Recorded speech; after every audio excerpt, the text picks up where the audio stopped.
To a Gypsy Child by the Seashore by Matthew Arnold Douglas, Isle of Man, who taught this pleading to unpractisĺd eyes, who hid such import in an infantĺs gloom, who lent thee, child, this meditative guise?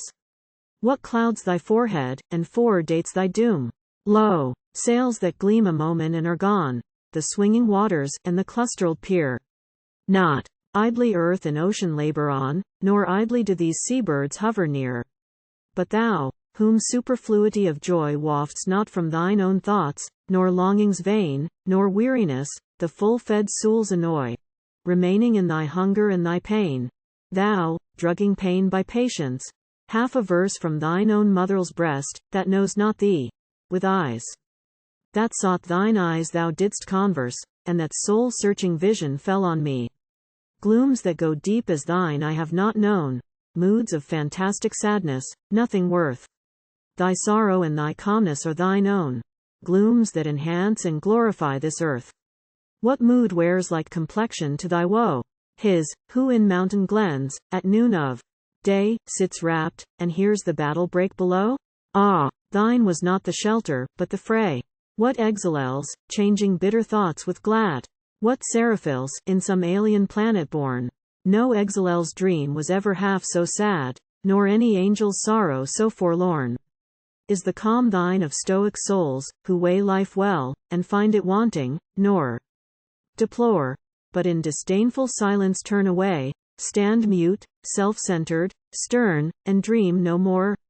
Or do I wait to hear some grey herald king unravel all his many-colored lore, whose mind hath known all arts of governing, muscled much, loved life a little, loathed it more?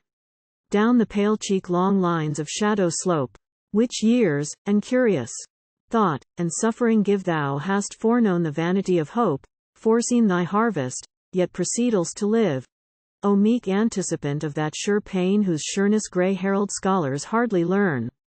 What wonder shall time breed, to swell thy strain? What heavens, what earth, what suns shalt thou discern, ere the long night, whose stillness brooks no star, match that funereal aspect with her pall? I think, thou wilt have fathomed life too far, have known too much, or else forgotten all. The guide of our dark steps a triple veil betwixt our senses and our sorrow keeps, hath sown with cloudless passages the tale of grief, and easeled us with 1,000 sleeps.